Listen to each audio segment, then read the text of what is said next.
पादरी व पूर्व डीएस बरेली श्री विजय के हैरिसन ने अपने निवास पर प्रेस वार्ता में पादरी एल्बर्ट पर गंभीर आरोप लगाए हैं।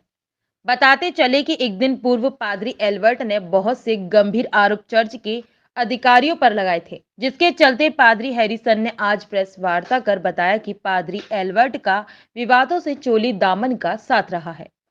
आए दिन यह अनर्गल आरोप किसी ना किसी पर लगाते रहते हैं। इतना ही नहीं, जहां जहां भी इनका ट्रांसफर किया जाता है वहां भी ये नए नए विवाद खड़े कर देते हैं और इनका पूरा प्रयास यही रहता है जिस चर्च में जाएं वहां का पूरा पैसा इनके हाथों में रहे।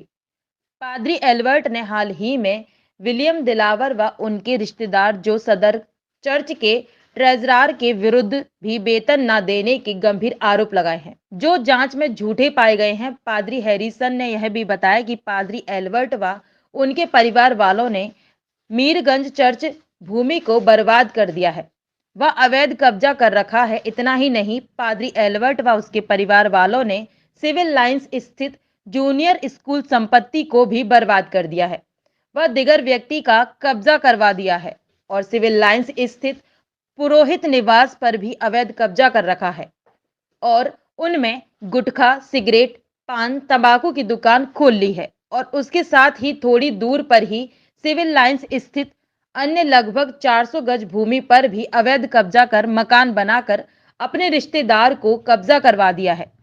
पादरी हैरिसन का यह भी आरोप है कि पादरी एल्बर्ट व उनके परिवार वालों ने एक विद्या एजुकेशन सोसाइटी बना रखी है, जिसकी स्वयं पदवी एल्बर्ट अध्यक्ष बने हुए हैं व बाकी पदाधिकारी मेंबर इनके परिवार के ही है। पादरी हैरिसन ने आरोप लगाते हुए कहा, मैं रेवरेंड विजय कुमार हैरिसन वर्तमान में district superintendent Methodist church Nainital हूँ और सोमानगर चर्च का पादरी हूँ और 106 सिविल लाइन बरेली में रहता हूँ। आपसे सर ये जानना चाहते हैं कि जो अभी एक नया प्रकरण सामने आया है, एक आपके पास्टर हैं पादरी एल्बर्ट जो सदर कैंट चर्च के पादरी हैं, उन्होंने एक ज्ञापन दिया है, एक शिकायत की है चर्च के उच्च अधिकारियों के खिलाफ और बड़े गंभीर आरोप लगाए हैं। इसकी जानकारी है आपको? हाँ, मुझे आज ही पता चला है और उन्होंने एक कोई वीडियो जारी कराया है और कुछ शिकायती पत्र दिया है, वो व्हाट्सएप पर चल रहा है। तो वो मैंने पढ़ा और उसको पढ़कर मुझे थोड़ा हैरत में भी आया और हंसी भी आई कि ये पादरी एल्बर्ट बेंजामिन, जिनको मैं अब से नहीं, जब से ये पादरी बने हैं लगभग 2000 के आसपास से, फिक्स नहीं बता सकता, लेकिन ये ज़रूर है 2000 के आसपास से पादरी हैं। जब से ही इनका इतिहास ये रहा है, ये हर समय विवादों में रहे। ये पादरी रहे, शेजवान में रहे तो वहाँ पर वहाँ की जो मसीही समाज था वहाँ पर इनका विवाद रहा। उन्होंने वहाँ पर चर्च में अपना गाउन उतार के जला दिया, फाड़ दिया, उस पर भी इनके ऊपर आरोप लगे, लेकिन इनको माफ़ कर दिया गया। तरह तरह के इन्होंने उसके बावजूद और चर्च में रहे, कभी भी ये कहीं सक्सेस नहीं रहे। लेकिन ये अपने इस स्वभाव से कभी इन्होंने बदला नहीं, चेंज नहीं हुए और ये इसी में आगे बढ़ते रहे। इनका स्वभाव है कि जो भी पदाधिकारी होते हैं उनको ये ऐसे ही अपने दबाव में लेने का प्रयास करते हैं और नाजायज़ दबाव डालकर उनसे ये अवैध वसूली करने का प्रयास करते हैं। ये इनके द्वारा बार बार ऐसा किया जाना, इसके पीछे क्या कारण है, क्यों ऐसा करते हैं? कारण जहाँ तक मेरा ख्याल है, मैं बताऊँ आपको, मैं 2019 मई के आसपास बरेली ज़िले का जिला अधीक्षक बना था मैथोडिस्ट चर्च का और मुझको यहाँ का कार्यभार मिला, लेकिन चार्ज में मुझे कुछ नहीं मिला, एक फ़ाइल भी नहीं मिली। और जब मैं यहाँ आया तो ये मेरे अंडर में आए, यहाँ के सदर मैथोडिस्ट चर्च में ये पादरी बने और मेरे संपर्क में आए। मैंने सर्वे किया बरेली जनपद के कितने चर्च कहाँ कहाँ हैं। तो जैसे कि बरेली ज़िले में आपका बिनावर है मैथोडिस्ट चर्च है, भटौली मैथोडिस्ट चर्च है, भमोरा मैथोडिस्ट चर्च है, आंवला मैथोडिस्ट चर्च है, बीरबट्टी मैथोडिस्ट चर्च है, बरेली मैथोडिस्ट चर्च है, सदर मैथोडिस्ट चर्च है और आपका सीबीगंज मैथोडिस्ट चर्च है और आपका किच्छा मैथोडिस्ट चर्च है, फरीदपुर मैथोडिस्ट चर्च है, नवाबगंज मैथोडिस्ट चर्च है, पीलीभीत मैथोडिस्ट चर्च है, सेंट पॉल मैथोडिस्ट चर्च है, इंग्लिश चर्च जो क्लेरेंसन कैंपस में वो है और एक चर्च और है फतेहगंज और एक चर्च और मीरगंज चर्च। जब मैं मीरगंज पहुंचा तो मैंने जब वहाँ पर सर्वे किया तो वहाँ एक बहुत बेशकीमती प्रॉपर्टी है, चर्च बिल्डिंग वहाँ इन्होंने ध्वस्त कर दी है, इनके घर वालों ने, इनका उस पर कब्जा है।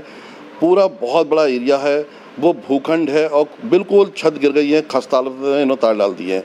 उसके सामने एक बहुत बड़ा प्लॉट है, वो चर्च के लिए है, उस पर भी इनका कब्जा है। जब मैंने वहाँ मालूम करा तो पता चला कि इस पर पादरी अल्बर्ट बेंजामिन का, उनके परिवार वालों का कब्जा है।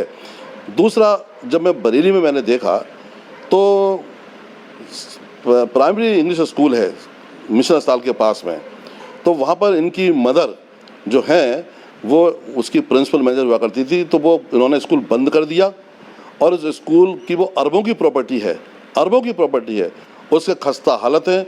और यहाँ तक पता चला है कि किसी भू माफिया से मिलकर इन्होंने उसका कुछ लेन देन कर रखा है, इन्होंने कुछ कागज़ कर दिया, उनका एक हिस्से में कब्जा भी करा दिया है। ये पूरा शहर, पूरे हमारे अधिकारी सब विदित है इस बात से, सब जानते हैं। इस बात में पादरी परमिंदर वैसी ने रेवरेंस यूनिवर्सिटी को लिखकर भी पूछा था ये इस स्कूल में क्या हो रहा है। उसी स्कूल को उन्होंने बंद करके उस पर इन्होंने अपने मदर के नाम से विद्या एजुकेशनल सोसाइटी के नाम से इन्होंने रजिस्टर कर रखा है। उसके अध्यक्ष ये अल्बर्ट बेंजामिन है। ये चर्च की प्रॉपर्टी है, मैथोडिस्ट चर्च की प्रॉपर्टी है, NIRC के अंतर्गत आती है। उसके बिशप हमारे डॉक्टर बिशप अनिल कुमार सरवन वो हैं, जॉन साहब हैं, हमारे एग्जीक्यूटिव सेक्रेटरी सुनील मसीह हैं, ट्रेजर रेवरेंड परमिंदर वैसी है, मैं HDS एग्जीक्यूटिव बोर्ड का मेंबर हूँ। उसके बाद मैंने देखा कि ये जो क्राइस्ट मैथोडिस्ट चर्च चौकी चला के पास है, तो यहाँ पे एक बहुत बड़ा आवास है पुरोहित का, जो क्राइस्ट चर्च में पास्टर बनेगा वो उस आवास में रहेगा। लेकिन क्या फादर स्वर्गीय बेंजामिन बिलाल यहाँ के पास्टर इंचार्ज थे, उनकी डेथ हो गई। उसके बाद से इन्हीं लोगों का उस पर कब्जा है, पूरे भूखंड पे, पूरे भवन पे इनका कब्जा कर रखा है इन्होंने। और एक हिस्से में चर्च के बैक साइड में जो महिला थाना है वह इन्होंने बहुत बड़ी कैंटीन बना ली है, और जो सब धूमपान आदि क्या क्या हो रहा है मुझे नहीं पता, आप जाकर देख सकते हैं, ये इनके कब्जे में। तीसरा, इसी चर्च कंपाउंड में जहाँ दुकानों के अगर आगे बढ़ेंगे महिला थाने से रामपुर गाड़ी साइड में को, तो सेमरई हमारी शुरू होती है। सेमरई और चर्च का जहाँ डिवाइडर है, जहाँ विभाजन हो रहा है, उस कोने पे एक बहुत बड़ा भूखंड था। इन्होंने अवैध कब्जा करके रोड साइड कॉमर्शियल लैंड है हमारी रामपुर गार्डन रोड पे, सर इन्होंने अपना घर बना लिया है, उस पर इन्होंने अपना तार डाल दिया। और बैक साइड में इन्होंने अपने चाचा को लेकर दे दिया है, और चाचा ने उस पर घर बना रखा है। ये सब संपत्ति इनके कब्जे में है, आप सुने, और ये उस पर अभी भी अवैध कब्जेदार हैं।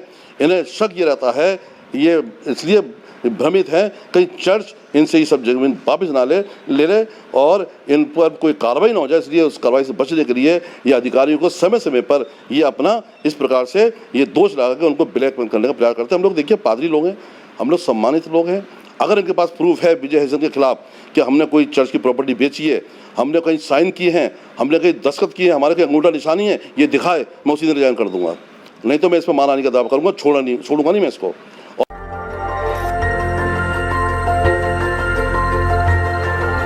देखते रहिए DB भारती समाचार, नजर हर खबर पर।